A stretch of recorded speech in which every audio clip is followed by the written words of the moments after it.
The networking mistake most medtech professionals make.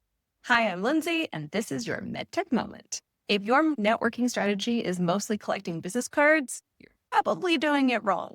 One of the biggest mistakes I see in medtech and beyond is treating networking like a numbers game. People attend conferences, collect 20 business cards, connect on LinkedIn, and then may never actually speak again. Real networking isn't about meeting more people. It's about building stronger relationships with fewer people, with the right people that will enhance and support your network and beyond. Before your next event, identify 3 people you genuinely like to meet and get to know better. Have a meaningful conversation and follow up within 48 hours. Offer value before asking for anything. A strong network isn't built in conference hallways, it's built in the months and the years afterwards. It's the long game for the best result. What is the best professional relationship you've built through networking, and how did it impact your career?